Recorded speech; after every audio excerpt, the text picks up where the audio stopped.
Sorry I wasn't around for the last episode, guys. I hope I didn't miss any. Wheel of Instruments! Oh no. Oh, female choir, huh? Okay, that's actually neat. But is it an instrument? I mean, they say the voice is an instrument. I guess, but you don't really play a choir.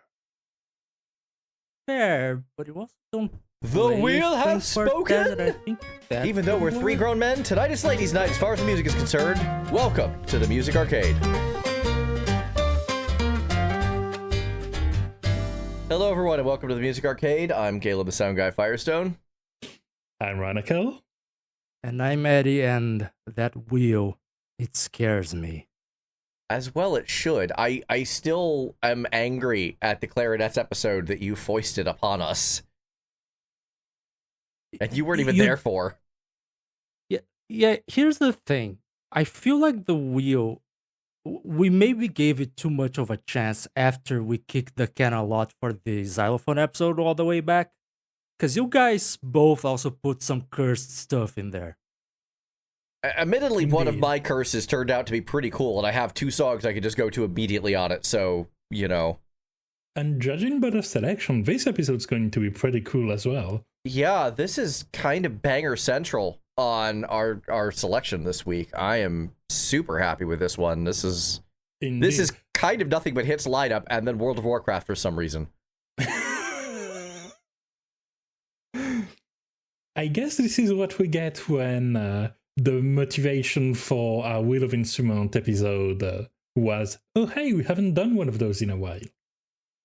No, it's good. I like playing around with it, Yeah. and I like seeing what we come up with. And I see no reason to delay the inevitable. We have landed on female-led choir, and we're starting off with something brand new out of the gate, huh?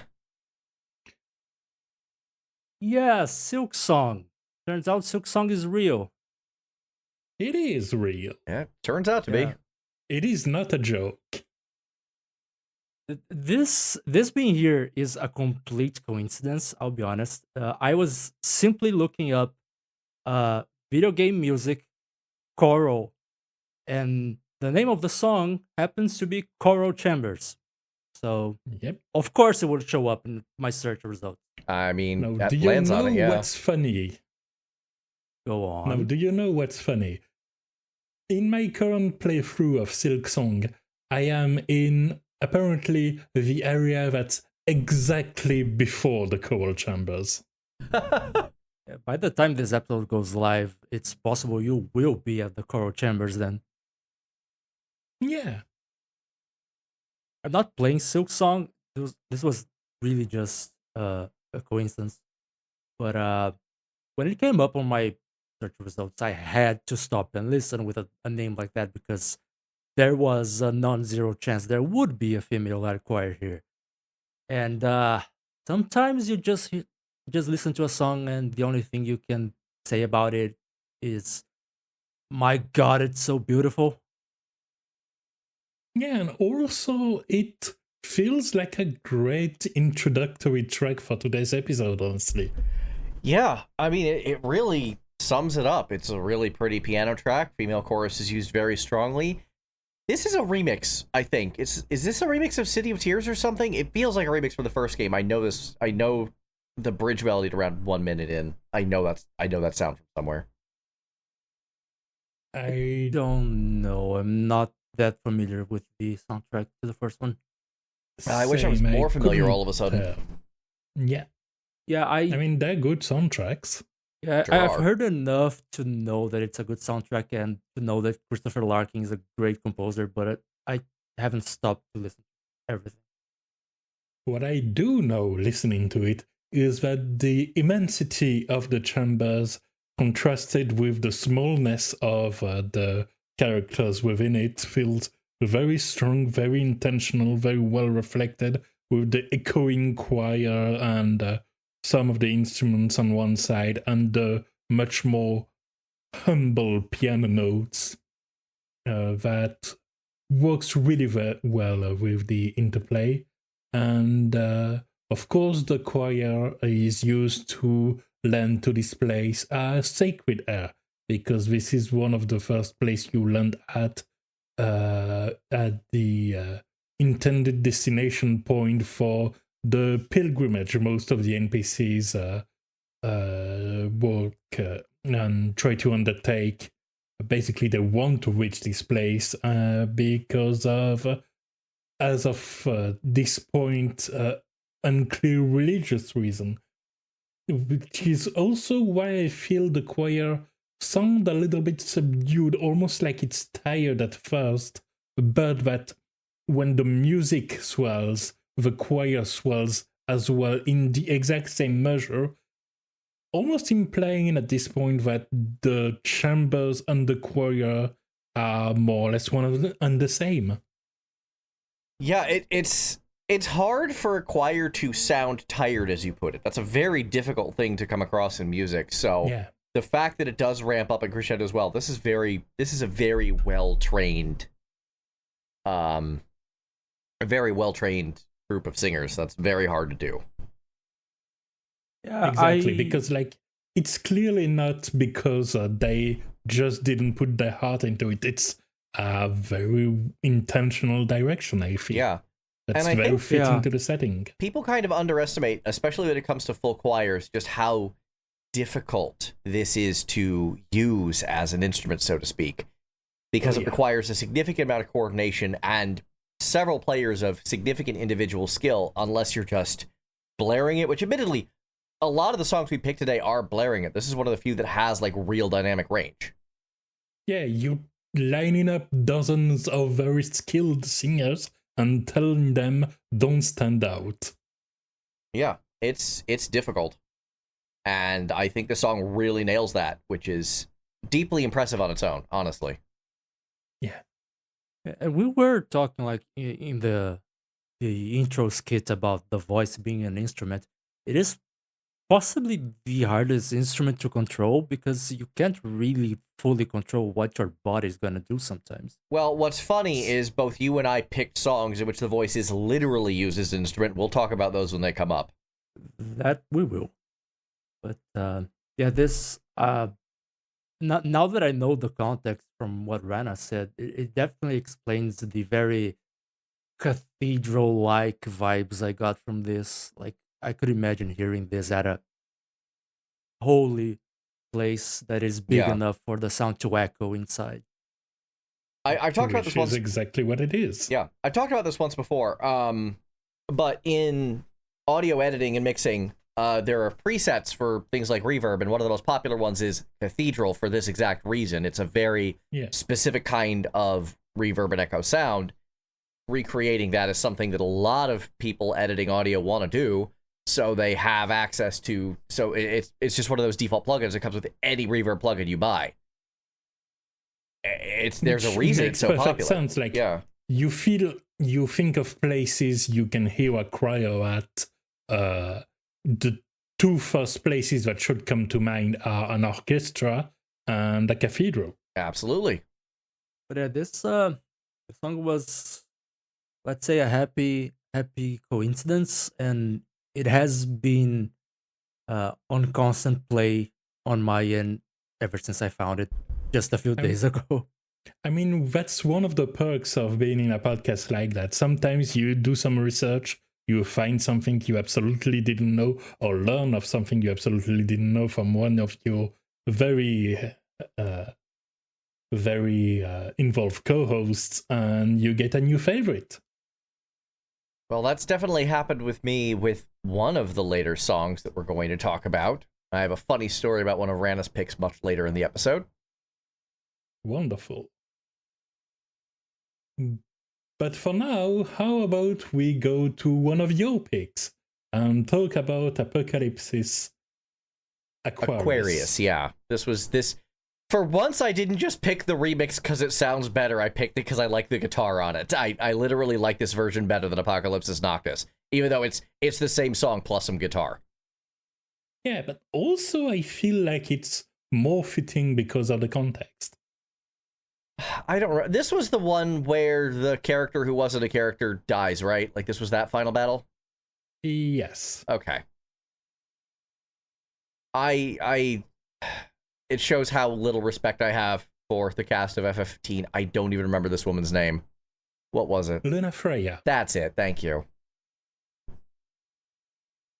Ugh.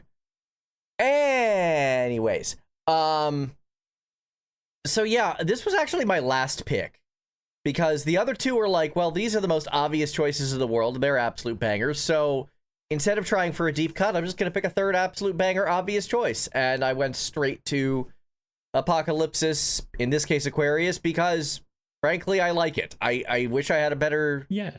I wish I had a better reasoning for it, but no, it just sounds really good. Honestly, that's enough. Like the Apocalypsis series of songs, which are more or less the same song, it's like one of those rare songs that when you hear it for the first time, you feel like you've known it for years. Oh yeah. The first time I heard it was out of Distant Worlds, so that should say a lot. Yeah. It feels like a song that has existed for decades before it has been created. Absolutely. I mean, I cannot comment on that because a big part of the melody is just straight up, let's call it convergent evolution, because it's almost identical to the Elder Scrolls theme. Which I believe I There called is out. that aspect. Yeah, I believe I called that out on the Jeremy Sewell episode a couple years ago, so... Yeah, I think when we did a Skyrim concert. But yeah, it's for my count, I think it's 8 bars, and of those 8 bars, 7 are identical. So for me, it does sound like a very familiar song. Yes. Understandably.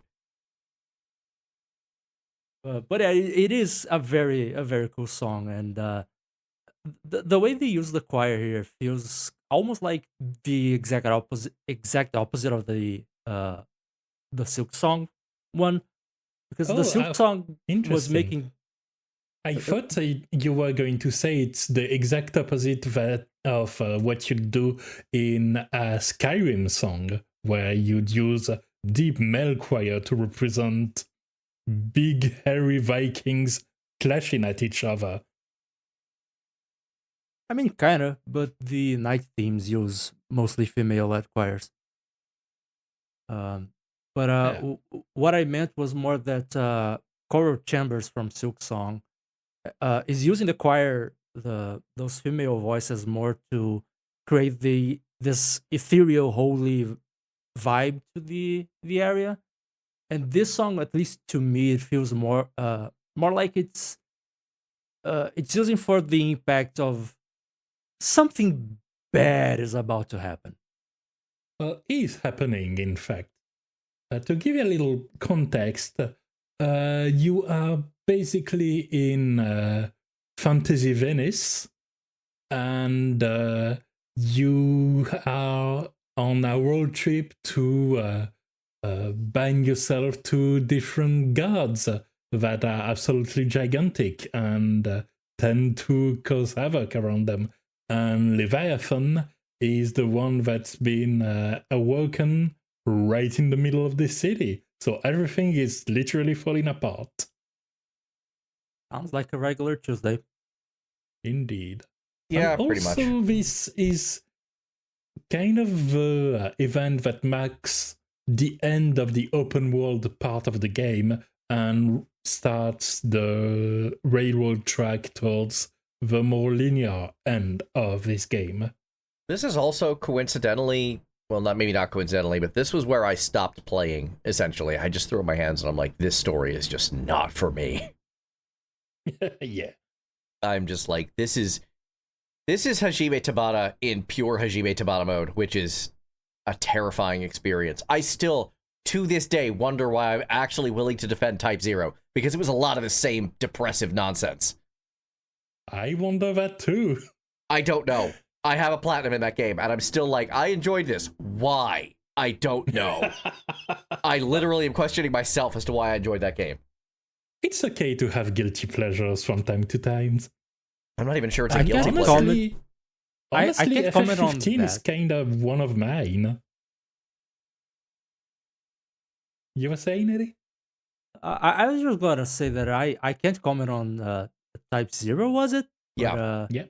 I've heard a lot about Final Fantasy 15, and usually it's not good things that I've heard. Understandably. Well, here's the thing. If you come with the expectation that you're going to have what most people can expect in a Final Fantasy, like a involved cohesive plot, a diverse cast of lovable characters, or stakes, you are going to be disappointed. I came here following the extensive marketing that mostly focused on the aspect of being on an open world road trip with the boys, and it delivers on that front. So, if you like any of them, sure. I do. Fair enough. And given this is where my expectations were, I kind of liked where it ended. It was atypical, but it was enjoyable. I had a good time, while fully understanding why this game isn't going to leave the mark many of the other games in the series will. Yeah, I'm going to be honest. The best part about this game is the soundtrack. I have spent some money on the game. I've spent way more money on the soundtrack, and I'm proud to have done so. Yoko Shimomura is a genius. I've never held back on that. And sure enough, dragging it back on topic, the use of chorus here, like you have the mixed chorus through the body, but then in like the third verse, the female chorus comes in as a counterpoint and works super around well. 140 in the link track. It's more or less the brief moment where Noctis and Lunafreya almost work together, and thus there's this call-on response that work very well, and that's about as brief as their mutual involvement and chemistry is in the game. Yeah, pretty much. I so wish that this soundtrack was to a better game, because I have so much respect and love for what Yoko Shimomura did here, and I go back to that game, and every time I think about it, I'm like, what the hell were they thinking with this one? It's very much of that Octopath kind of situation for me, though Octopath is much less of an extreme case, because I can still think of things to defend in that game. Yeah, that's pretty fair throughout. And I think there's something to be said about finding songs we like in games we don't. I think there is too. Like, you're praising FF15 in that regard. That's pretty much my entire thoughts on FF13, where I loathe the game's existence, but adore its soundtrack. It's very different. It's very unique, and it hits a lot of very intense, complex elements and manages to translate them better than the game translates its plot into dialogue. Masashi Hamauzu definitely has a different composing style than any other composer in Square stable. My only comment is not, when you say it's different, I have to disagree, because he also co-composed Final Fantasy X, and if you know where to listen for it, you hear a lot of that same kind of composition style in FF10. Yeah, no, that's a fair point. You're right. With that said, I do understand, like, obviously it's a very far cry from Uematsu, and so is this. So is 15, because these are three very different composers. I'm more forgiving for 13, though I will absolutely recognize it as a very flawed game. Exactly. I don't hate it, but I'm not as angry about it as you are. Yeah. Like, your opinions on 15 are mine on 13 and vice versa for very different reasons, but... yeah, it sounds that way, yes. Yeah. And I am here. One of these days, we've got to get you to play a Final Fantasy game of some kind. I feel like somewhere in there's one you're going to like. I just feel like hanging around us, you'd have some interest. I'm waiting on Tactics to release on PCs. I love that one on PS1. That's it's coming next week. Next week. Yeah. Time is a lie. I'm going to wait a little bit for a patch, so you're not going to hear it on my Now Playing, but man, I'm looking forward to some remixed music. Or not remixed, but rearranged. Because I want to hear that Sakimoto, beautiful Sakimoto music on the subject of Square's weirdest composers. Weirdest? I don't know. Uniquest. Yeah. Very a very recognizable style. That's Absolutely. for sure. I'm looking forward to hearing that on actual orchestra. We got that on both versions of the updates of Tactics Ogre. We're almost certainly going to get that here. Oh yeah. All right, we're gushing about everything that isn't this, so let's move on to, hey, we're going from one of our repeated customers to another one. Let's talk about some Motoi Sakuraba and Valkyrie Profile 2, one of his best soundtracks. Indeed. And with an arranged version of the final boss track, no less. The in-game final boss track is nice sounding, but it bothers me because of the weird interruptions in the flow. This one doesn't have that, which I like a lot better. Yeah, it loops upon itself a bit more, which kind of elevates what I like about this track thematically. But to go back to my notes right from the beginning, please. That one is also part of the female choir to lend a sacred air to a scene usage of that instrument, quote unquote. And for this one, to give a bit more context, it's you are in a torn dimensional space that is uniting the past, present, and future, and thus you have a new team, each individually, and then a fusion of the past, present, and future Valkyries to fight against the one that transcends Ragnarok over petty obsessions, no less. I love Lazard Valeth so much. He's such a great villain. He is my favorite villain. He's wonderfully mundane in something so grandiose. Yeah, it's great. I think he's kind of slept on in the Square hierarchy. And I think this song is very well representative of like a false / self-made god. Absolutely. And this arrange in particular, it's a bit less punchy than the original because it's meant to be listened on its own, so it doesn't really need to carry a boss fight theme and a boss fight pace. Mm-hmm. But with things like the harpsichord at the start, it really lends itself to more of the culmination of a saga with its grandiosity and also the fact that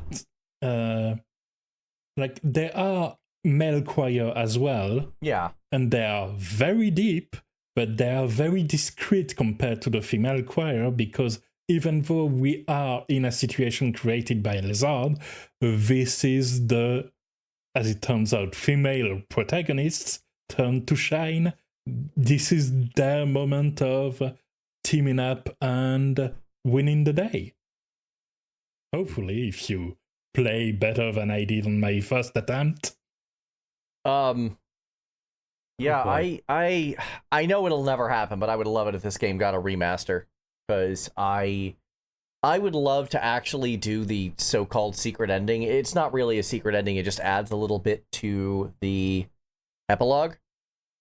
But that requires going through the optional dungeon, getting all of the optional characters, and then not using the super character on the final boss. Which is quite heavy. That's, because, yeah. Yeah. The Valkyrie series, when they do super bosses, they do super bosses. Oh, I'm not messing around. I've beaten the Seraphic 8 several times. I was like 5 times through Seraphic 8. I was going for the super sword. When I stopped playing, I think my PS2 broke or something. Something happened where I couldn't continue. I feel like I want another shot at that. We're talking about the game. Let's get back to talk about the music. I'm sorry. And we're also leaving Eddie out. What are your thoughts on this song? Honestly, I would mostly parrot what you guys have been talking about, but I do like that there's a solid mix here of this clear forward moving combat vibe, as well as bits that are more of a like sort of heavenly glory aspect to it. It's not simply staying on like combat mode all the time. Yeah, Um, it's mellowing a bit because of the arrange, which yeah, I think is a right call, not an easy one to make. You always kind of want to one up the existing track when you're arranging one, I feel, and I feel like this one making a step to the side rather than forward is the right call to make. it works really well. Another note I have here is just honestly just for fun. Uh, Mm-hmm. I noted that I could swear I've heard part of that main melody in some power metal song at some point because the way the choir plays here is the way a lot of power metal bands would use choirs in the background. Sakuraba is a prog rock guy. It would not surprise me if there was some crossover there. Yeah, that checks out. Influences are what they are. Yeah, that's as far as my notes. That's basically it. It sounds really solid. It's definitely Sakuraba style, but when Sakuraba is good, Yes. basically. Yeah. And he works really well when he tries to just not do when he's not an autopilot, and this is not an autopilot song. No, he was trying here. No, it's so funny how much praise I have for him when he's actually working. Like this Dark Souls 1, Tales of the Abyss, he's got some incredible soundtracks behind him. But he's got so much just boring crap because he doesn't try. Or he goes the opposite end and goes full prog rock brain and murders songs. Speaking of boring crap, let's talk about World of Warcraft. Good lord! I saw the line. I had to rush down. Okay, fair enough. Yeah. Oof. We are making a lot of enemies today, but to be fair, cheers. It was because the joke was really funny. Rana, you and I are FF14 players. WoW players already want nothing to do with us. More of that. I was also, same as you, I imagine, our former WoW players. When did you leave? I stopped the first time towards the end of Wrath of the Lich King because my static blew up. Or my guild blew up. I wasn't static back then. And then I came back for Mists of Pandaria, and then Warlords of Draenor sucked so hard it killed my interest in the game for good. I left at Warlords of Draenor and never came back. My story with WoW is a complex one because I played a bit during Wrath of the Lich King as a teenager, but on private servers because I couldn't pay for the official servers. That's how I started as well before shifting to the officials. Yeah, but I only played Wrath there. Then I got to the official server with Mist of Pandaria at the very end. Then Warlords of Draenor came out, and I dropped midway through that. Yep. Then I heard Legion would be really good, and I played Legion, played the entirety of it. And then the start of Battle for Azeroth was so bad that I left again. And I nowadays just don't have patience for MMOs anymore. Yeah. I get it. The only reason I still play FF14 is because I'm playing with friends. Otherwise, I'm not sure I'd continue. Yeah. In case it wasn't obvious, this was my pick. But I think it was like 3 episodes ago. It wasn't that long I mentioned that my first character ever in WoW was a Blood Elf Paladin. Mm-hmm. And Silvermoon City is the Blood Elf capital. So it came to my mind. It's honestly much prefer the songs that play on the outskirts of Silvermoon City on the Eversong Forest. But I already brought those up in a previous episode. In the soundtrack album, they're all collected into a single song titled The Sindore, which is their fictional name for the Blood Elves in the fictional language. Silvermoon City is separate as a different track, and it's the track that plays on the actual city. But yeah, this is for strong nostalgia reasons, I guess, is the reason it came to my mind. I do enjoy it, though it's not a song that I listen to on my free time. Opposite to the Cinderella, which I do listen now and then. But there is a bit of a counterplay between three musical elements that I think uh, is interesting, but would probably be more interesting in the hands of a different composer. Where there's some interplay between the cello, which has a more earthy sound and grounds them into the forest guardians aspect of the elves, which was the only way they were portrayed in Warcraft 3. Then you have the booming brass, which plays to the majesty of the buildings around you, which I think at the time of Burning Crusade, they were probably the largest buildings outside of raids. Yeah. They're pretty big. Um, and then you have the female choir, which is very ethereal sounding and plays to the arcane nature of these specific elves. Not just the arcane nature, I feel. It's also that, and this ties into the monumentality around there. It's more or less a half-destroyed city that has been completely ravaged and is more or less a shadow of its own self that keeps up tight to its appearances. It's mournful in this way, but trained to posture. Even the elves themselves are kind of ethereal in a way because they are addicted to magic and their old source of magic is unattainable at this point in the plot, and Yeah. so they are on the verge of turning into monsters, which incidentally you do kill a lot of those former elves in your quests when you're Sure starting as a do. blood elf. But yeah, this is definitely one of the weakest songs in our list for this episode. I won't deny that. Even me enjoying the most of the WoW soundtracks, even I can agree that this is one of the weakest songs here.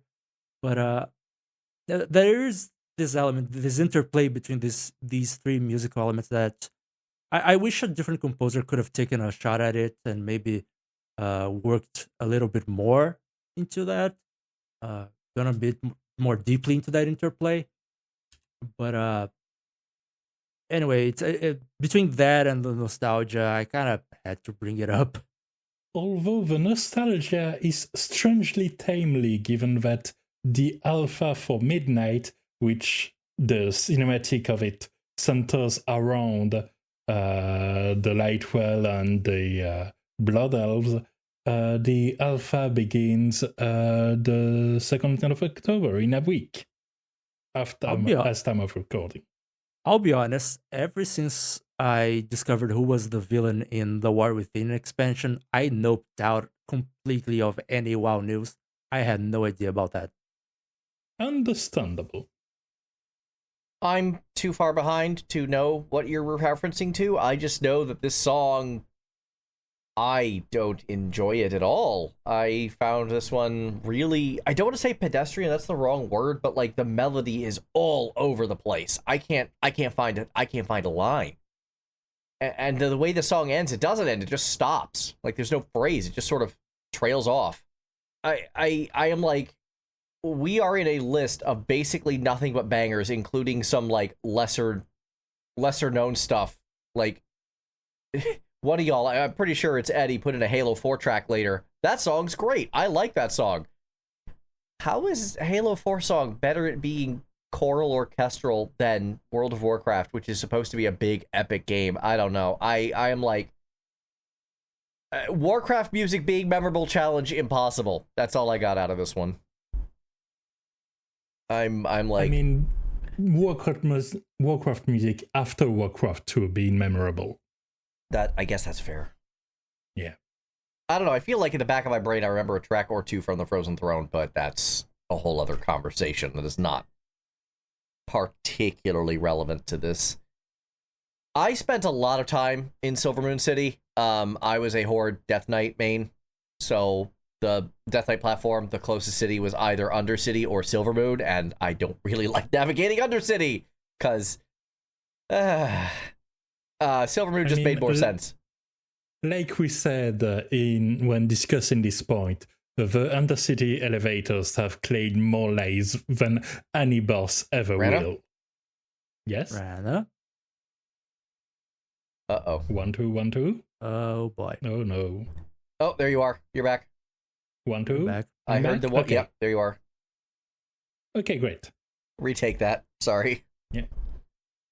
I mean, like we said before when discussing that point, the Undercity elevators have claimed more lives than any boss ever could. You guys stopped playing in Warlords of Draenor. You want to know the funny thing? They fixed the elevators. They fixed the elevators by destroying the Undercity, basically. You don't go there anymore. Yay! Oh, yeah. One of the first actions that happened in Battle for Azeroth is that the war starts, so the Horde destroys the Night Elf capital city on the tree, and as revenge, the Alliance destroys the Undercity. Yeah, remember when Sylvanas was somewhat sympathetic? I miss those days. Indeed.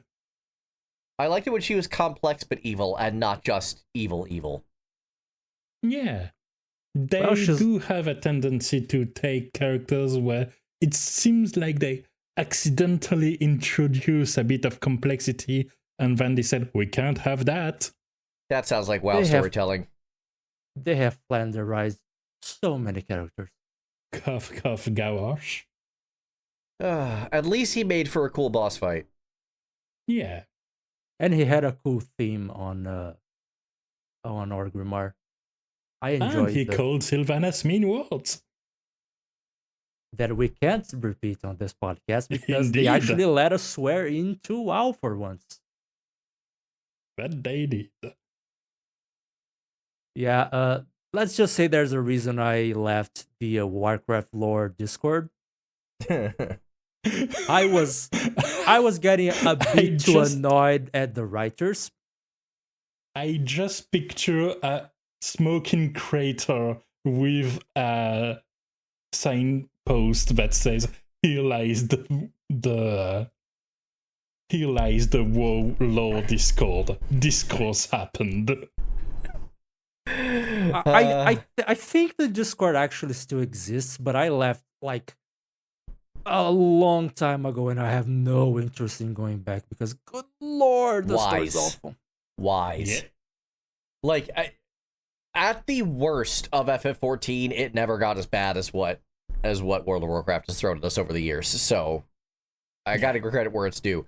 I'll take bad FF14 over most of WoW any day of the week, even good WoW. This is a huge side note for this podcast, but as a side note, I think the only time that Blizzard wrote a compelling story was the first StarCraft. StarCraft 2 starts okay but goes awful. WoW was never really good, and Arthas in Warcraft 3 was only interesting because you saw the entire journey from start to end.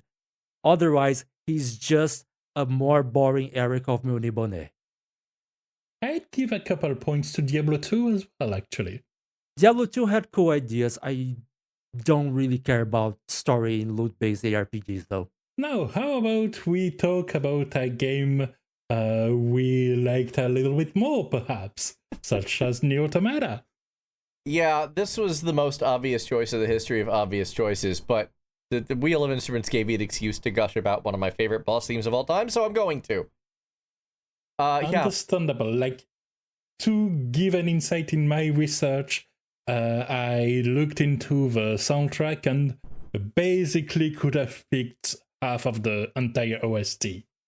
Yeah. When I think I was the last one to add my songs to the playlist. When I opened the playlist, there were like 7 NieR Automata songs that I went, okay. Yeah. That's just Guess we're talking about that game. Yeah, that's just how this soundtrack works.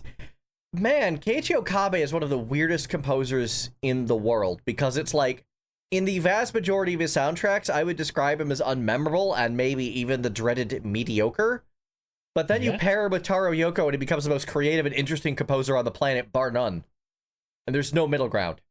Yeah, it's strange, and I feel like there's one or multiple stories behind that. There must be. I mean, I think it just boils down to just Keiichi Okabe and Taro Yoko just are simpatico. They connect with each other in a way that he doesn't connect with other game developers. Yeah, like I remember also. Yeah. I feel like there's the idea of having a vision and being frustrated because you don't have the means to realize it, and then being given an abundance of means and go, do what you do for once. Yeah. I tell the story a lot, but I was surprised when I saw Monaka's name as the composers to Fate Extella Link. I'm like, you guys did the soundtrack? Really? Monaka being Keiichi Okabe's like stable, along with Keigo Hoashi and other members. And I remember just being gobsmacked by it because that soundtrack just did not stick in my brain, and I had to go back and listen. I'm like, okay, there's some Okabe-isms in here. But when he brings his A game, he brings his A game. Listen to this. Oh yeah. Like, this is another one of those songs that immediately become immortal, you know? Oh yeah. Name a more perfect boss track. You may be able to name tracks that are close to as perfect. I'm not going to say it has it's exceptional in that regard, but name one that's more. I don't think you can. I mean, there's a reason I think this is the one they picked for most of the regular boss themes for the new Automata raid in FF14. Only two. Only Engels and the 3 flight units in Puppet's Bunker. Oh, really? Yeah.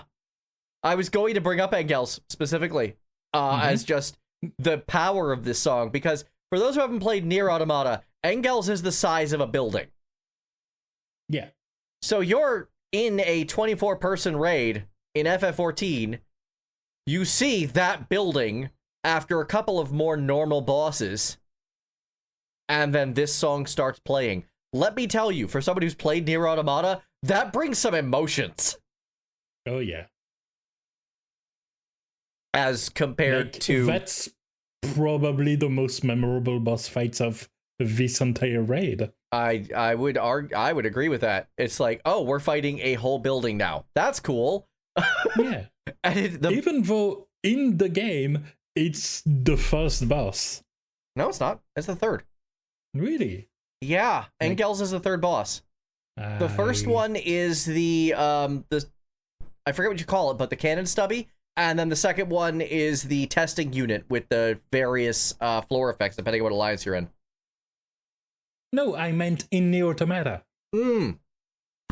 Okay, we were still on raid mode. Got it. Yeah. No, this is the first boss of NieR Automata. That's correct. Yeah. I questioned my sanity for a moment. I was still in FF14 land. Yeah. Questioning sanity is our regular mode, let's be honest. I mean, that sounded like a bipolar nightmare. Thank you.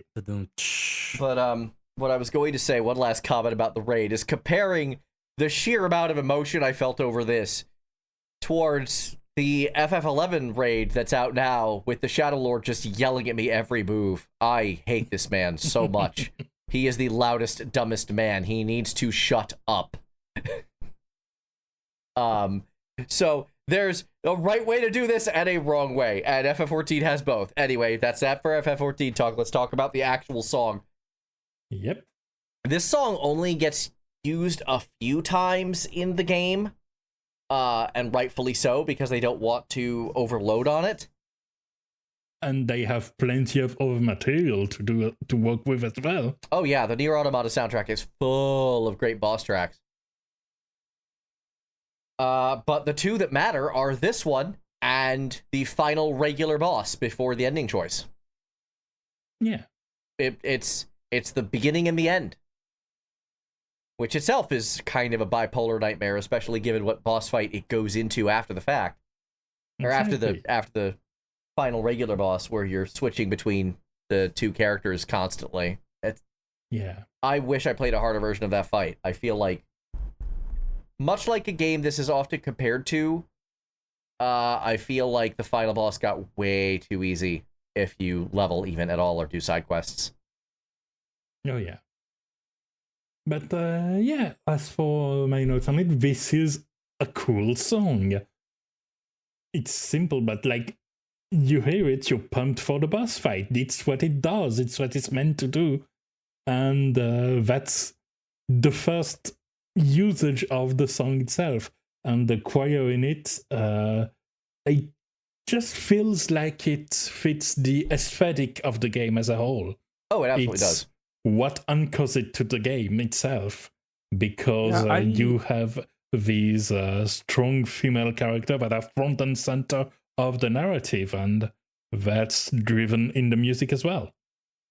I particularly liked, I think it's at the very start of the song, the interplay between two vocal styles, I guess you could say, where you have some with added vocal effects in post-production and some without them, where some sound a bit robotic, at least to my ears.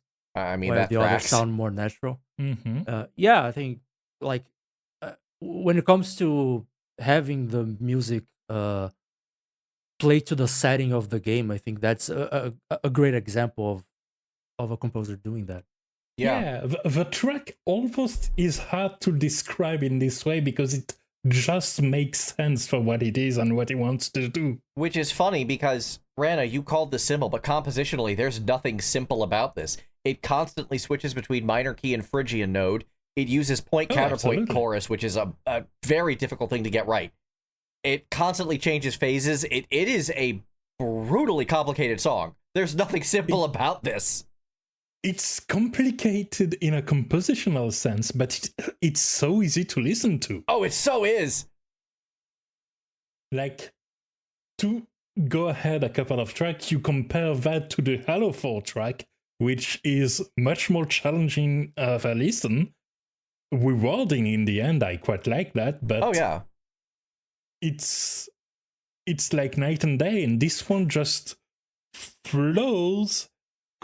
And if you're not paying attention, you're just like, yeah, this is just a couple of simple things, but no, it's multiple advanced techniques that masquerade as something straightforward. Yeah, and it's wild how well it works. This is not a song that should work, and it's one of the best boss tracks of all time. Like, okay, cool. I had to talk about this. I couldn't go into an episode about Chorus and not talk about this song or Keiichi Okabe in general. He's just so good at this technique. I mean, you went with the theme Greatest Hits, and I did. That works very well. Yeah, I'm part of the group that Galen was pointing at when he said people who haven't played NieR Automata. And I listening to this, it's even like I know what the game is about, so that's why I made that mention about the vocal effects and such, and that fit in the setting. But I haven't actually played the game myself. I do own it, but never really felt quite you right should fix that. It. You should really fix that. This is but yeah, listening to this, it was sort of let's say, emotionally speaking, it's easy to get. It's easy to understand, let's say. You are fighting the big boss, and he is mean, but you have 2 swords and shoot him. Yeah. I can easily see, like, my memory is awful. I probably will forget this song, I'll be honest. But I can very easily see why it's very memorable to anyone who has played the game. This is like one of these cases where it's like, this is sort of like, have you read Moby Dick? No, you probably should. Yeah, kinda, yeah. So now that we've talked about NieR Automata, let's talk about something that I have a bone to pick with Rana. Go on. You knew of a song featuring AURORA and you kept it from me for all this time. How dare you? For all this time, it's been out for like 3 weeks. That's already too much. She's one of my favorite singers. I didn't know Oh. who this was, so that's cool. Yeah, she's a Norwegian pop singer mainly, but I do recommend there's a recording on YouTube of Vardruna playing Helvegen with Aurora doing backing vocals and a duet with Inner Selvik. It sounds amazing.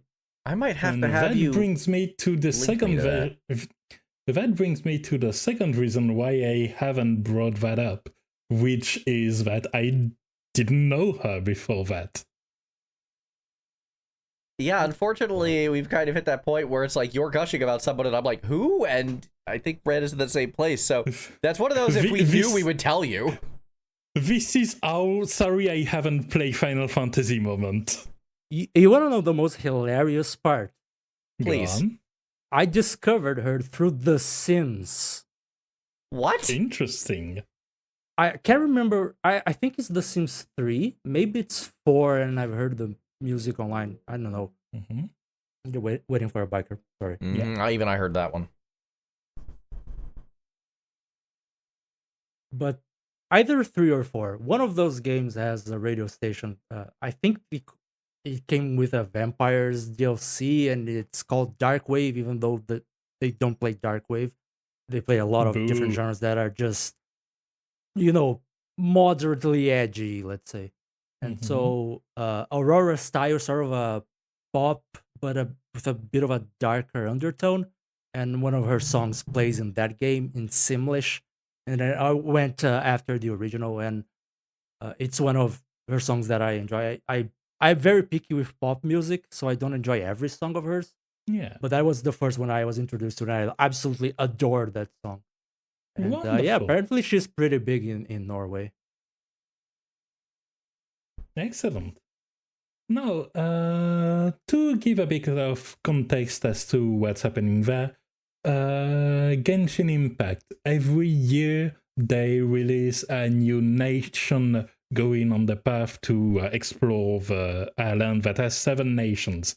We are approaching the 7th nation, and this, if they stuck to the original plan, should have been Snezhnaya, which is the nation of ice that is more or less inspired by Russian influences.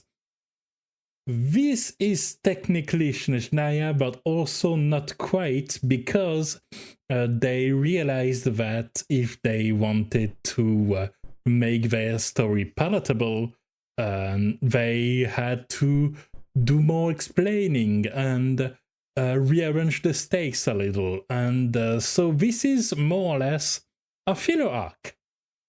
And in doing this filler arc, they seem to have accidentally done some of the best work, kinda?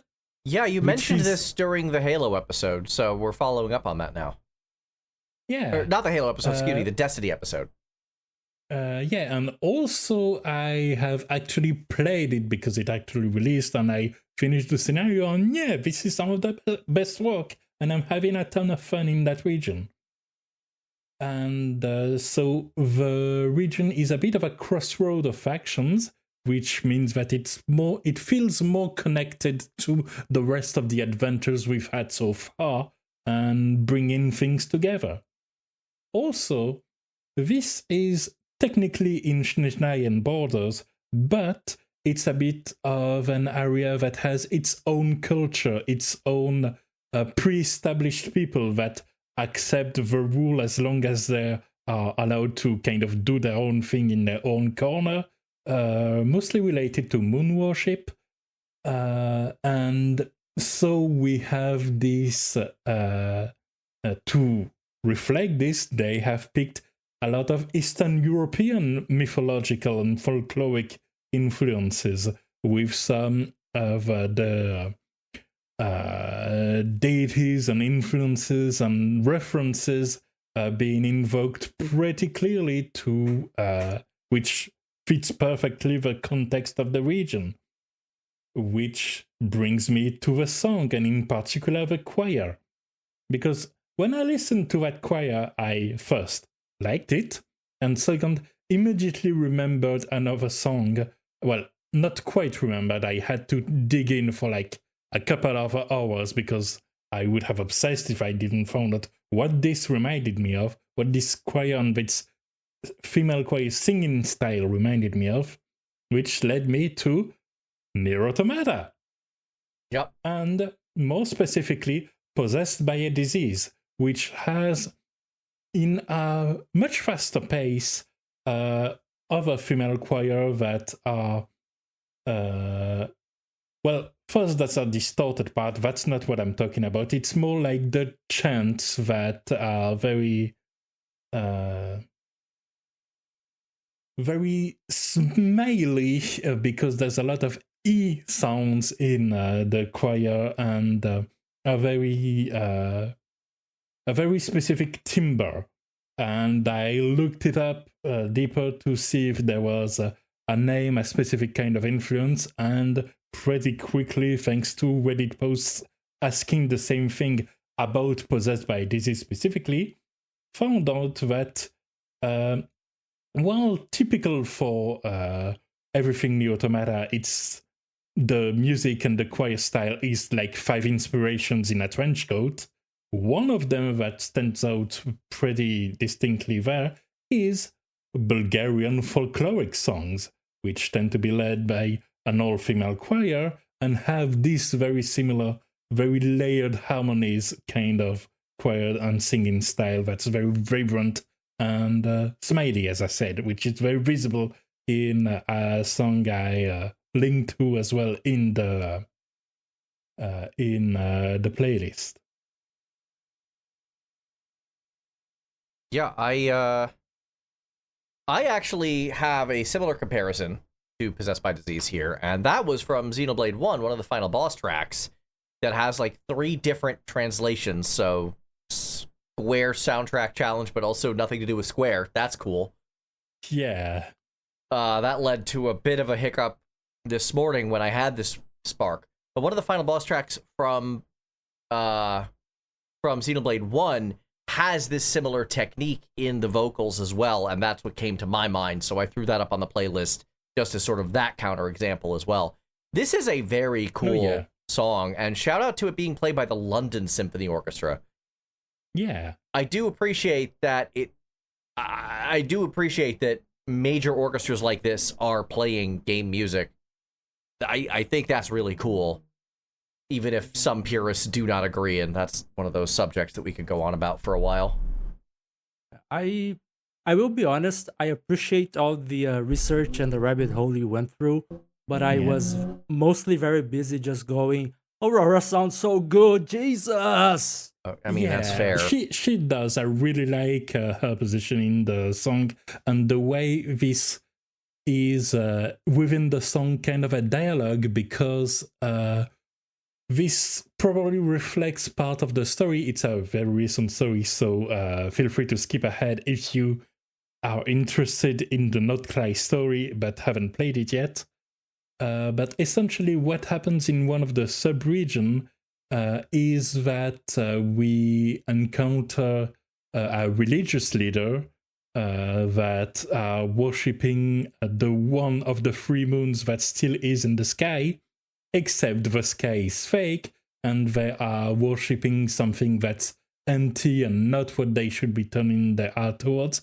And the leader knows, but doesn't really have the heart to tell her followers that, well, not her followers, but her congregation that what they're doing is perpetuating a lie, especially, which gets even more complicated when the actual moon goddess that was recruited as part of the Russian mafia decided to leave and return to her homeland, and has kind of this similar problem. And there's this dialogue in a way between a religion without a head and a deity without a congregation that can't really find the way to talk to each other at first.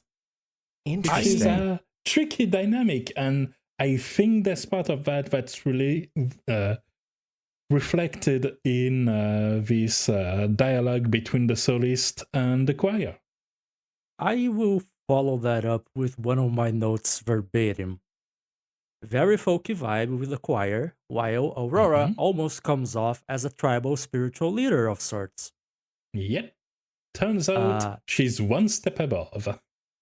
I guess I kind of got the plot right somehow, mostly. That's generally a good sign. But this is a really cool sound. Yeah. I think it should surprise absolutely no one at this point. After I gushed about Aurora, and after so many episodes of me being the folk guy that I like this song, but I really like this song. I immediately thought about you when I heard the opening concert and further down the rest of the soundtrack. They have cool bagpipes. They have a lot of cool stuff. Yeah. Now then, how about we move towards Halo 4 and reawaken that evil? Yeah, it's really funny that you went on a whole Wikipedia rabbit hole about Bulgarian choirs, because Legacy from Halo 4 is sung literally by the London Bulgarian Choir. Oh my god. That's perfect. Okay. Yep. Didn't know that. Yeah, 10 out of right. 10. I swear this wasn't on purpose. Oh yeah, no, we didn't plan that. Oh yeah. I had no idea. The funniest thing is that I thought you knew that this was Bulgarian singing because of how it's positioned in the playlist. Yeah, no, that was pure luck. Oh God. We're living the good timeline then. Apparently. Oh, yeah. Anyway, so Halo 4, it's the first Halo by 343 Industries. It's The only good one by 343 Industries, I'd add. So I've heard. But yeah, this is another one that just came by while I was searching for choral music in video games. Because I haven't played Halo 4. I just dabbled in the Halo franchise once the Master Chief Collection came out. Mm-hmm. But yeah, this the composer is Neil Davidge. It's not the original composers either, because those composers were working at Bungie at the time.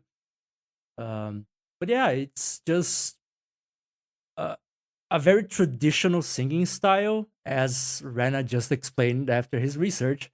Indeed. But in service of creating a very sci-fi atmosphere, and it's again beautiful, honestly, in my opinion. Oh yeah, it's few tones with folkloric vocals. There's a distorted experimental feel to it that I really like. And it feels in dialogue as well with the original Halo soundtrack, because that soundtrack had this very rounded nature to it, very unified, very one.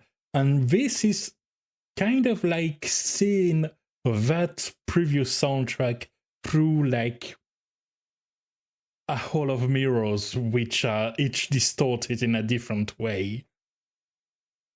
It's strange, but in a way that feels unified and intentional in a way. And sorry if that sounds like a dig, but in a way, this is doing the regular change of pace and tones and elements in a manner the Destiny 2 soundtracks occasionally stumbles on. Like, there's a lot of changes, but they feel very much as part of one kind of central point seen through different angles. Yeah. I'll just add +1 to my tally of burns I've taken on this episode. Sorry. It's a burn made out of love. Hey, I like this track and I like Halo 4, so I'm glad it's seeing some very rare positive representation here. I hold Halo 4 in similar regard to Halo 2 and Halo Reach. Let's be honest about that. So long as we agree, as I dug right at the start, but the tagline for the game's marketing was terrible. Oh yeah, marketing not great. I agree. Technically accurate, but that was such a cool villain. Ancient Evil Awakens. I mean, he did. How do you make something so boring? I don't know. I mean, the villain is ancient, and he did wake up. He was in cryo. Yeah. But it's still like, Did he take his morning coffee after waking up? He was just an awesome precursor played by Keith Sarabaika and was just awesome throughout the entire game. My biggest complaint about the game is that unlike Halo 2, we didn't get an actual final boss with him. He was just a cutscene boss. Look, No, I'm that's a just worried that I want this evil, ancient evil, to have his morning routine after he awakens. Like his morning routine was waging war on Earth. So yes, he did have his morning routine. It did work out. Okay. All part of a healthy and balanced breakfast. Sure enough. Yeah, I honestly, I'm just making jokes at nothing because I never cared for Halo 4. I like it. I've been pretty open about this, and I like this song. Yeah. I think it really is haunting. It does that right, and I think it kind of needs that right now.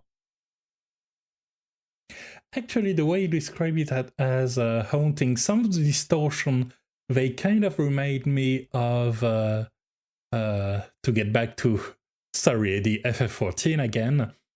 Let me take a break then. The version of Answers that first aired at the end of the 1.x version, but was available as an orchestrion wall for the one of the Rising events, and that's just part of the lyrics that are half heard and then fade into oblivion again and feel very distant. Okay, sure. I kinda hear a similar vibe in some of this track, which is cool. That's all I wanted to say. Ed, come back. I'm here. Just kidding, we're talking Yakuza now. Okay. See you in a bit. We are more specifically going to talk about Unwavering Belief, the final boss track for Lost Judgment. So, this is kind of a weird case because this actually goes back to our intro. This song actually adds real chorus as the song goes on because at start, it's sampled chorus, which means certainly played on a keyboard or at the very least using a mouse. I've seen some people do that. So in that case, the choir was actually played. Oh. Interesting. Yeah, so do you mean at the start of the song, it's like that and then it changes? Yeah. Or is it like contrasted to the version you get for the first fight against Kawata? It starts... The very beginning of this track starts... It has chorus in there, but it's all sampled chorus. It's all like very clearly keyboard chorus. And as the song goes on, especially gets into the second phase, I guess, second phase of the boss fight, more and more real human voices come into it as the song intensifies. Oh, that I didn't pick up on that. I didn't pick up on that either, but I did pick up on the choral element getting stronger as the song goes on. That makes sense. Yeah. Because things get more real, which fits perfectly the context. Yeah, sure does. Yeah, no, Chihiro Aoki is usually like the fourth best composer on a Yakuza soundtrack, but for Lost Judgment, she took the lead and she rolled with it. So I've got to give her a lot of love here for this song. Yeah. And it's funny, like in my notes, kind of tying back to a previous comment, this scene, it's two adult men punching each other in a nameless warehouse. Yeah. In the same way, music is changes in air pressure. This is drastically underselling what's going on, and the music helps center it back to the meaning behind it all, the clash of ideal, the clash of stakes, the different stories and where they're intersected, all elevated and brought way past this boiling point at this climax that isn't even really about deciding who's right, but just it kind of reached a level of tension where there needs to be a dialogue that only fists can carry.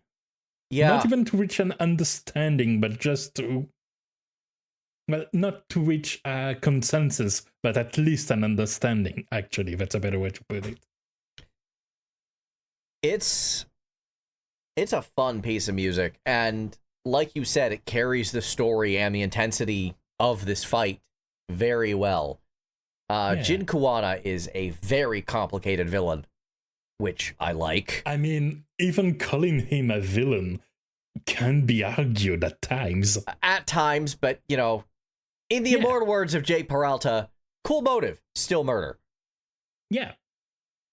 Yeah, no, like, I agree with that assessment, but I understand fully people that see his point of view. Oh, yeah. And, yeah. Yeah. It's a complicated situation, and that's why it's almost kind of a relief when things get to punches, because at least punches are straightforward, you know? You know what you're doing. Yeah. Lost Judgment is my favorite Ryu ga Gotoku game.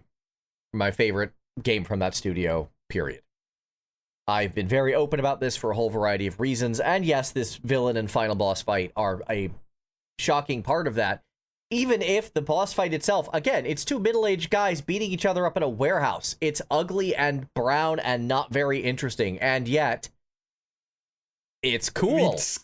It's kind of the contrast between a clash of ideals happening in such a dingy place. Yeah.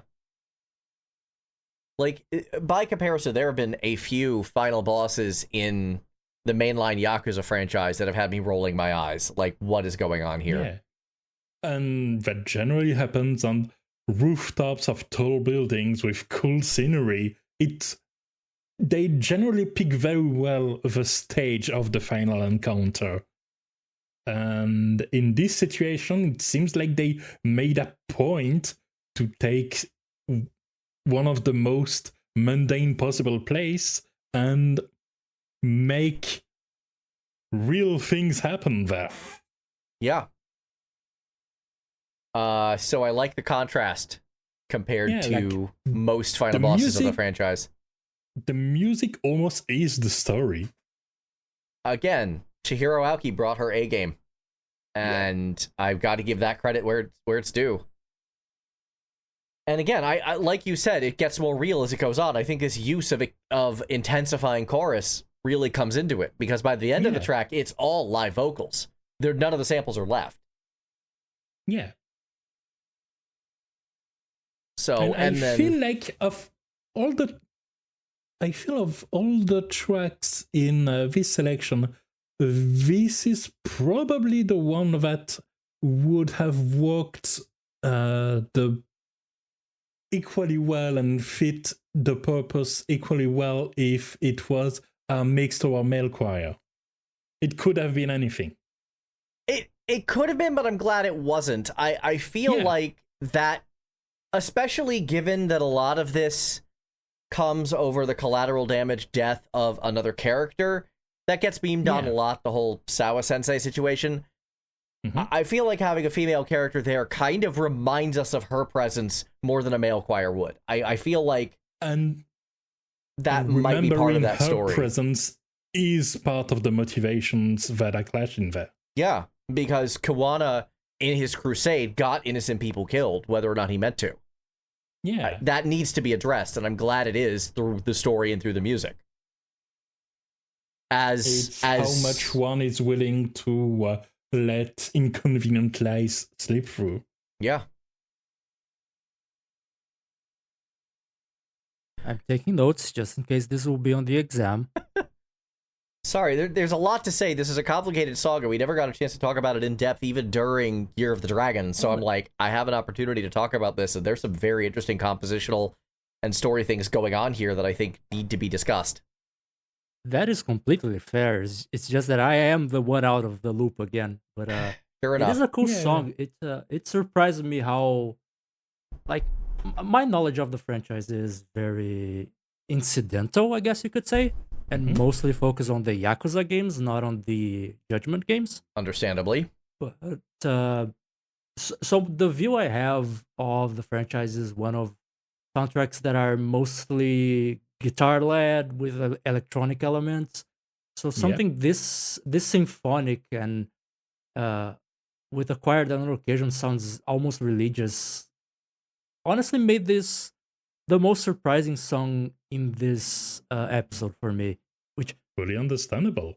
it might sound ridiculous that I'm saying that for this song when you hear what's the next song, but this was the one that surprised me the most. I didn't expect something like this out of this franchise or this universe, I guess.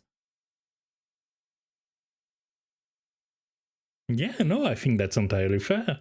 And they use that kind of songs very sparingly. Yeah. Which is why I think this is all the more noteworthy.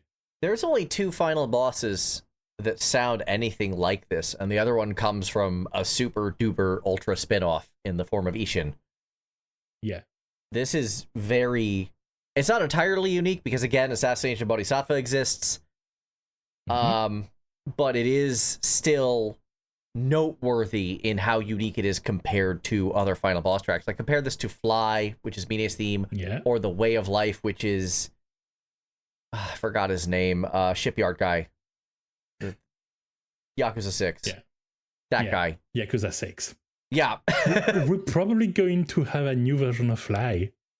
Oh, I'm so looking forward to that. Yeah, as of this morning, Yakuza Kiwami 3 has been announced. I'm nervous of it, but given that in Ishin they did a remix of Fly called Sora that I like a lot, a new version of Fly is probably going to be great. I mean, I think it goes even further in that this is the remix that made you give a closer listen to the original. Yeah. Well, here's the thing. I listened to the remix first, is the thing. Yeah, exactly. I played Ishin before I played Yakuza 3. Yeah, because it had just released at this point, so it came, like, it was the second game in the Year of the Dragon, I believe. Third. I believe we played it after Kiwami 2. Oh, yeah. You're right. Either way... Because it released late February. Yes. Either way, I remember hearing Sora, really liking it, recognizing Mine as Hijitaka because Ishin used characters from the franchise as sort of a Bakamatsu play, so the characters were playing other characters, which I thought was actually kind of cool. And then heard Fly as the final boss of Yakuza 3, and I'm like, oh yeah, this is actually a remix of his music. I remember this now. Yeah, no. Of games titled Yakuza, I think Fly is my favorite final boss theme, but the spin-offs have better. Yeah. Spin-offs have some great final bosses, as were evidenced here, because, God, I love Lost Judgment's music. Yeah, it feels almost like underselling it to call the Judgment series a spin-off, you know? It really is. It's its own animal, but it's its own animal set in this greater universe using the same assets and, in some cases, the same movesets. Yeah. So, it's a little hard to not call it a spin-off, too. That's kind of the problem. Yeah, exactly. It's a spin-off on technicality. Yeah. It's a spin-off the same way that Final Fight is a spin-off of Street Fighter. Like, it's technically true, but it's not telling the whole story. Yeah. And what is not a spin-off of Darkstalkers is Killer Instinct. Yet similar vibes. God. That's the best I got. So, funny story about this track before we dive into it. I have a bunch of different Spotify playlists that I listen to. Yeah. And one of them features Mick Gordon, usually on his metal side. Yeah. Of which he has no shortage of tracks. I mean, it's very much his most in-view side. Absolutely. But not his only one. Nope. And this song came up on a playlist with a bunch of synthwave stuff, and I'm like, oh, that's funny. It was like the day after you put it on this list, I'm listening to Spotify just randomly, and the song shows up, and I'm like, I don't know if YouTube is reading. I don't know if Spotify is reading my YouTube or whatever, but that's funny. It definitely is. Yeah. Everything's probably listening to everything else. Unfortunately, that is true. Shoutouts to Discord. Anyway, so that is Temperance and Vengeance, track from the season 2 of the Xbox Killer Instinct. And mainly, I picked the other 2 tracks first and realized I had 2 very different kind of choir style, and I wanted to find a third one, different from the Western erratic ones and the Bulgarian folklore ones. And then I quickly remembered this track, which has more of an African choir style. It's probably more specific than that, but I haven't done the deep dive in there, admittedly. It's funny you say that because I went on a rabbit hole for this one because of that. Excellent. Thank you for picking up my slack. Shouldn't have slapped the desk. Sadly, I don't have answers to give you. Great. But like so my first step was trying to look at the Killer Instinct wiki, because if there is a composer who does his research, that's Mick Gordon. Right. Like, he goes above and beyond. So I mean, he does 2 things, and that is 1, with research, and 2, assembling choruses out of very strange kind of disparate populations. And 3, he shreds. Yes. But yeah, so I was hoping for answers, but I couldn't find any. I only have more questions. So first off, I don't even know the nationality of the character, because this is the theme for Maya. So, and here's what it sounds like to me, and I'm just going to throw this out here. This is Afro chanting. This is like the same kind of thing you hear in the Black Panther movie, just with a lot more rave attached to it. Yeah, no, it has 100% the vibe of the Black Panther soundtrack. It has that vibe, which is part of why it was weird to me, because the character of Maya in the original Killer Instinct, I think she was implied to be Mayan. In the Xbox Killer Instinct, she's dressed in an Inca outfit, but apparently there was an interview with the developers where they said she was a Pardo Brazilian. A Pardo being basically a term for mixed race. I see. So I don't know. Like with that mix of cultures and with how Mick Gordon does do his research, you'd expect this to be, maybe a Brazilian tribe or something, but it does sound like no, she can be just Brazilian, otherwise she'd be green. I hate you for that. Sorry, I had to. We are talking about fighting game characters after all. Okay. I hate you for doxing me as a huge green bioelectricity generating monster. I mean, it's just who you are, and we love you just like that. But anyway, as I was saying, it's possible that Mick Gordon went for an African vibe because she's of mixed race. Again, like I said, Pardo is Pardo as a term is more complex societally speaking, but in terms of official censuses, by the government, it's treated as a synonym for mixed race. So maybe Mick Gordon went for that, or maybe just shared similarities with a Brazilian tribe style. I'm not familiar with every tribe style. There are a lot of native tribes in Brazil, because Brazil's a big place. Yeah, that it is. But yeah, I don't recognize the language because I don't speak those native tongues. So I I'm sad to report that I came out of that rabbit hole with no answers, but Yeah, you weren't here, kidding about having more questions than answers. yeah, have a lot of questions that you may research on your own time if you are so inclined. I have no idea. I have no clue. Wonderful. What I do know is that by listening to the song, it really feels like the choir are used in a different way that feels like they are cheering on the character. It more or less feels like when you're fighting in Maya stage against Maya, you're fighting 1 versus 2, or 3 versus 2 if you're playing Gargos, of course. But it's high speed, it's high energy, it's peppy, it's energizing. I really like it. Yeah, I mean it's a great song. It's definitely excuse me. It's definitely doing things to Galen, I guess. Please don't choke. I'm trying not to. Give me a moment.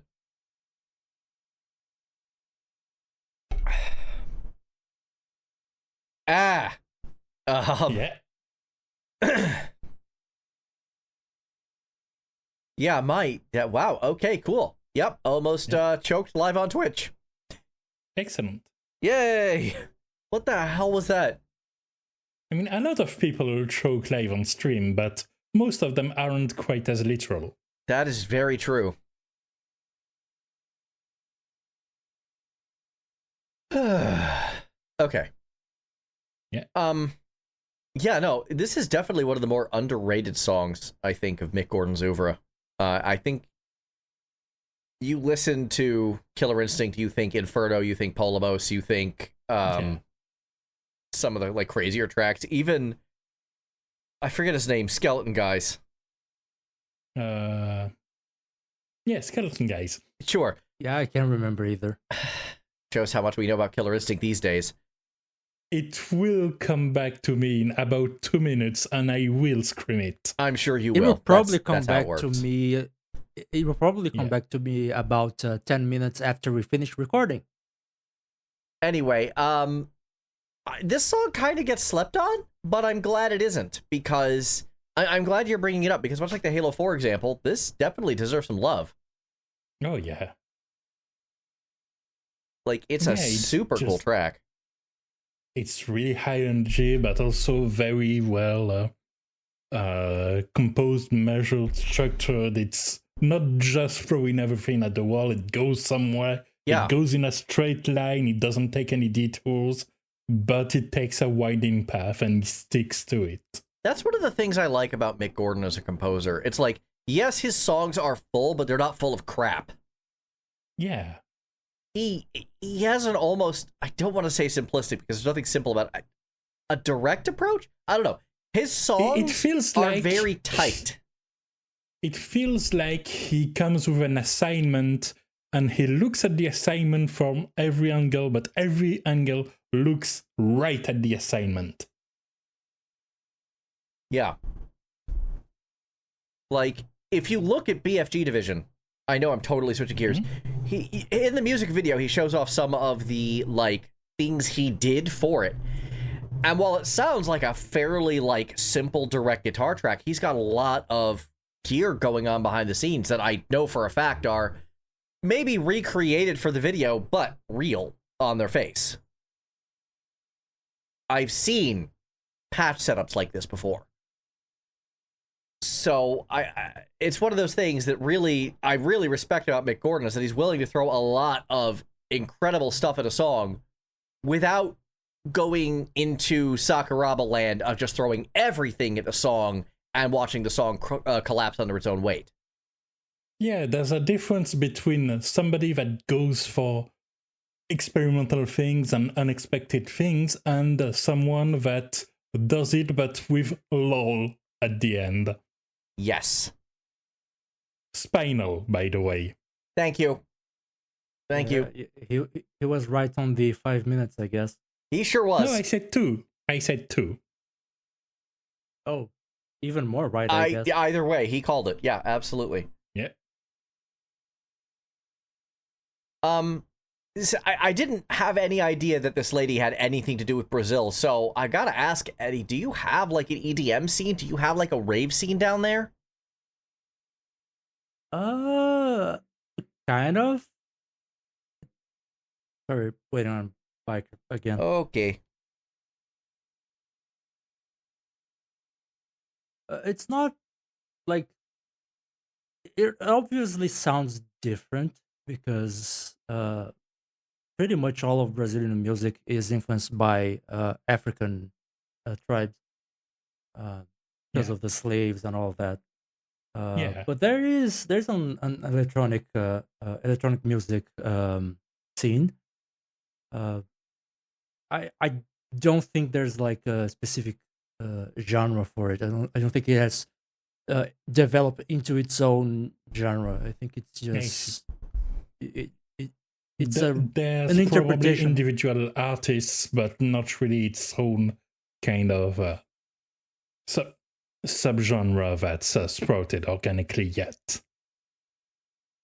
As far as I'm aware, at least that is correct. Now then, how about we go for the last pick of today's episode, which is Super Metroid. Yeah, this was mostly a proof of concept, honestly, for me. Well, it's 'Cause, one that I am very happy you took. Yeah, and I would like to say, hey, guess what? You also picked a chorus you could play because these are not live at all. This is definitely sampled at 16 bits. What? Really? How dare you? I no, told you we this- both picked one. Yeah, no, like we were talking about Galen mentioned about the samples on Lost Judgment, Yeah. and we allow for samples because why not? But the idea came to my mind of like, what's the oldest I can think of where you could reasonably call that an actual female choir? And that's Super Metroid exactly came to why mind. I'm happy you picked that, because I thought the exact same thing, but landed on a different track and eventually didn't pick it for a very simple reason, which is that we have told we would eventually do an episode solely around this track. Dancing Mad, the second movement, would qualify just as well. That is fair.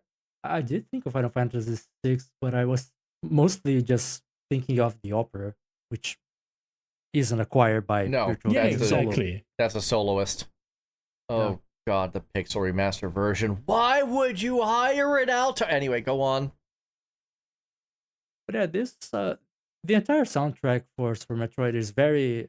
We've already talked about it before, but it's very ambience heavy. It's very cavernous in a way sometimes.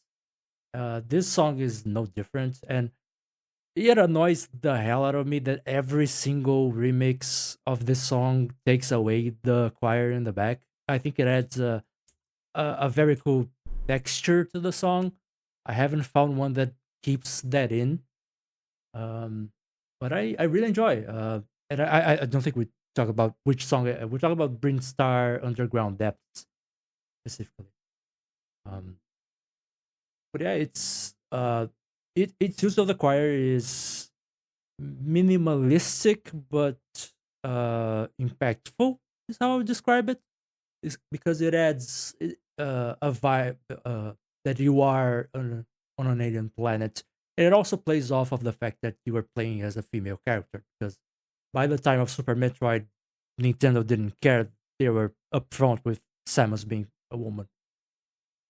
Yeah, and it's fun too, because this is a very slow song, while Samus is a very nimble character, and I really like that contrast. Like, this is the theme really of the level of this world that's living and pulsing around you instead of really following you, because you are just dashing through it most of the time. Yeah, this isn't a character theme, or if it is, it's only a character theme if you consider the planet to be a character. I don't hate that idea, but yeah. Getting back to the actual composition, the SNES obviously doesn't have a real voice chip. It was able to get away with some kind of janky vocoder level stuff on games like Street Fighter 2, Star Fox. It did have... Good luck. Yeah, exactly. But those were very short bursts. Most of the time when you were dealing with any kind of synth vocal, they were sounding more like what we hear here in the background. Yeah. It's I like it when a game pushes the hardware to its limits, and this is definitely one of those cases where it happened. Yeah, it's like they didn't have the way to make fully realized choir, but they didn't need to have fully realized choir because it's part of a whole, and it works in conjunction with the quality of the other samples of the other instruments. It's all recreated. We lose a bit of fidelity, but if you need the vibe of a choir, you might as well just emulate a choir. Yeah, I think if it had more notes, it probably wouldn't sound as well. Usually, when people try to mimic the human voice in SNES games, the result, especially if they are actually having an entire melody to quote unquote sing, the result tends to sound more like a flute, which is what happens with the opera in Final Fantasy VI. There are parts that do sound more like a voice, but a lot of it sounds more like a flute. But when it's in bursts like here, it does do a great job at acting as a stand-in for a real choir. Yeah, and the subdued tone helps it a lot, because if you push it in this hardware, your choir is going to sound like a vehicle screeching tires, and that's not something you want. And in this case, it doesn't. It works great with a kind of restraint, and it was the right choice even in this very early example. Yeah, absolutely. Like we just got done talking about with Mick Gordon, there's an art to not overdoing it. I think this more measured approach really works well for this segment. Yeah, especially because female choir are associated with a lot of situations that are monumental, or like with one of our picks, apocalyptic, and they can have completely take over a song, but they don't have to. No. Careful usage of all of your instruments, both material and humans, can really help make your song work in service of your game. Absolutely. Yeah, On the other hand, there is such a thing as too minimalistic, then you end up with disasters like the I Am Setsuna soundtrack. I don't think I've heard that. Good. I haven't thought about it in a long time. You've awakened an ancient evil right there. Sorry. Go listen to Legacy from Halo 4. Sure, I'll do that after Music Arcade now playing.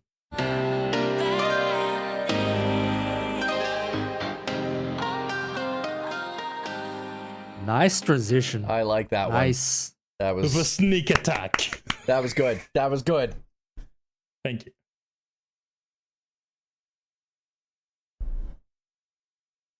I'll begin because given that I've traveled a bit last week, went for a Genshin Impact related event, and then they released their things, and there was a lot of pretty substantial releases in games that I've continued playing and haven't really took the time to pick apart musically, apart from the Nod-Krai main theme, which we talked about in the main episode. So, no tracks on my end.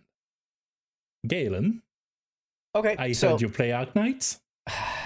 yeah, I wasn't. See how it feels. See how it feels. I love how you say that like he doesn't use that same joke on both of us constantly. Like, I know how it feels. I've been there. Yeah. This is not new. Yeah. I'm just I'm saying an this because I equal know he'll use opportunity it. bully. Yeah, I'm just saying this because I know he'll use it again in 5 minutes to me. Yeah. Pause, The siren. timer is running.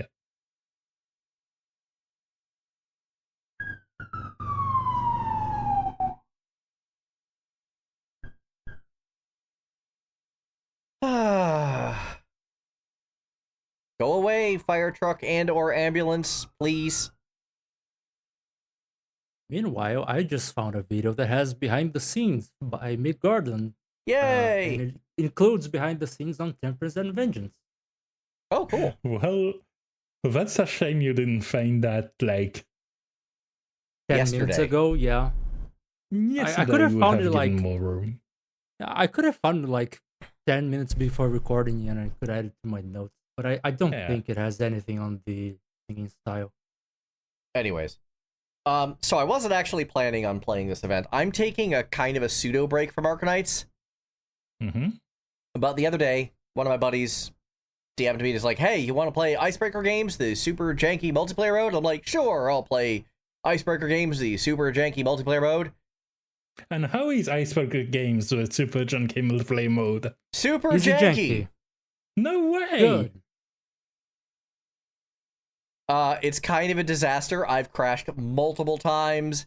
Latency is a mess. Yeah. I'm getting Hawaii pinged hard. Oh, It's a lot of work for not a lot of reward. So, yeah, that's been fun.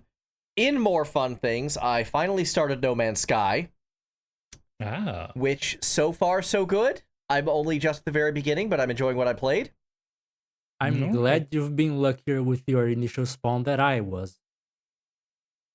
Yeah, Hyper-toxic world that wants to kill you? Yes. yep, that sounds about I right. couldn't That'll do happen. a thing. And then, so that one's got kind of a very, like, synthwave sort of soundtrack. Very bleep bloop, but I like that. Almost chiptune-y at times. Yeah. And then, I'm able to play No Man's Sky because I finally finished Horizon Forbidden West. Congratulations. And let me tell you, the Burning Shores has one of the coolest final bosses I have ever fought in any video game. Wonderful. That's a big endorsement. Yeah, that final boss sequence was cinematic, epic.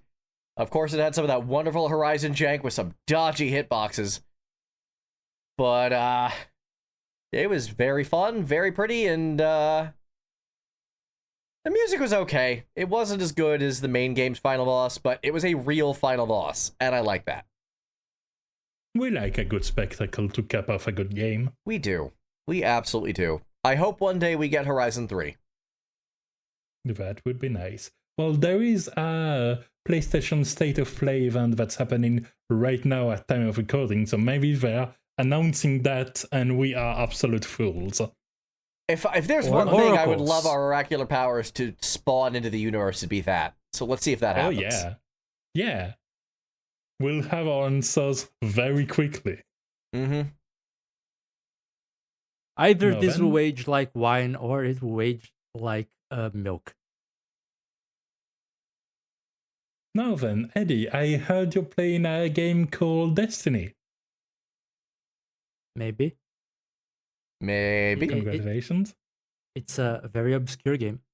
Although there are exceptional circumstances to you bringing it up this time.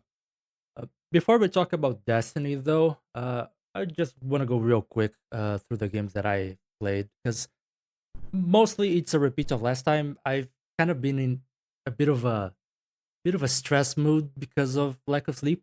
I've mostly Yeah, been playing That'll stuff do that yeah, I've mostly been playing stuff that allows for just short sessions, nothing too long. Yeah. So Yes, I have been playing Destiny because I can just do a mission and then drop out. Yeah. Uh, after Ink Revival, also been playing that because they have daily missions, which are neat. That's Mhm. uh, people might remember that as the newest game by the guys who made Plague Inc. And then as far as new games, I have two of them, but I don't really have songs to bring up. First off, I've tried the Whiskerwood demo that's available on Steam. Not Mhm. that the game itself really lends itself to short sessions, but it's a demo, so why not? Uh, Yeah. it it kind of plays off as like, what if Against the Storm was not roguelite, but had a sort of archipelago thing going on like the Anno franchise. Uh, Okay. Also, you play as mice for some reason, and Sure. you answer to a Why not? king who is a cat for some reason. Okay. Uh, it seems fun. I just haven't been in a mood to progress too far into it to know how it goes after you expand your initial village. Oh, very quickly, this talk of demo reminded me. I played the demo for Alabaster Dawn, which is the new game. Well, the incoming game. It's not out yet from the developers of Crosscode. Oh. But taking a game with a similar point of view, but a very different perspective and universe, and it was very good. Enjoyable. They are going for a different flow too, where you are uh, opening up and then helping to the reconstruction of different areas, which gave me a few vibes of like Terranigma or Soul Blazer. I don't remember which one of the two. Oh, Maybe the interesting. two. Yeah. Which aren't games that get referred a lot, but No. that definitely deserve it because they were very great games. So anything that sends me back there is good, and it really builds up on what Crosscode established and expands it, makes it a bit more free flowing, with different move sets that feel individually impactful, and you can play off with them with a control scheme not dissimilar to that of Devil May Cry, complete with the combo routes that change depending on making small pauses within your combos. Huh. Huh. That's Well, a considering strange combination. yeah, Yeah, but one that really works. Okay. Consider- Considering Terra Enigma was one of my favorite SNES games, I will accept links to check it out if you have them. I will post it in the room after we're done recording. Uh, as for my now playing, the final game on my list is The Rogue Prince of Persia, which is the new game by the second studio to have worked on Dead Cells. For those who might not know, the original Dead Cells studio is working on, I believe, Windblown is the name, which is Yeah, basically Hades like. But the studio that developed most of the DLCs for Dead Cells is working on the Rogue Prince of Persia, which turns got out this added is a to. case where both studios are doing pretty good stuff. From what I've played of the two games. Well, what I've played of one and seen of the other. Yeah, I've heard good things about Windblown. I haven't tried that one myself. Rogue Prince of Persia got added to the Game Pass, so that's why I tried it.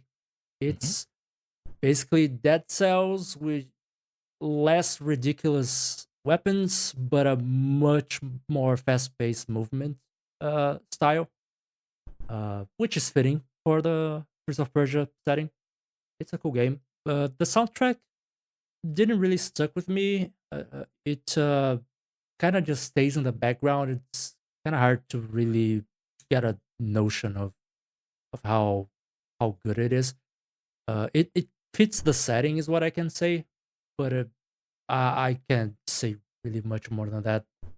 Yeah. Uh, and that's the final game I've played. However, However, I'm kind of unofficially the newsboy for this podcast, so time for some news on video game music releases from the past couple weeks. Please. Uh, So we were talking about Destiny mostly because of this, actually, not because of me having played Destiny. So I have brought up the fact that for most of Destiny's life, it's had seasons, and that seasons went away after the year passed. Right. And any content in those seasons wouldn't be available, which means that most of the seasons don't have soundtracks available. You have 3 seasons available on the Forsaken season soundtrack, which was made available on streaming this year, early this year, by Sony. I know that Season of Plunder was made available as a free reward to players. So if you play it at the time, you have it, or you could have had it. If you didn't play it at the time, sorry, it's not around. And I don't know of other seasons who were made available until about 5 days ago, as of this recording.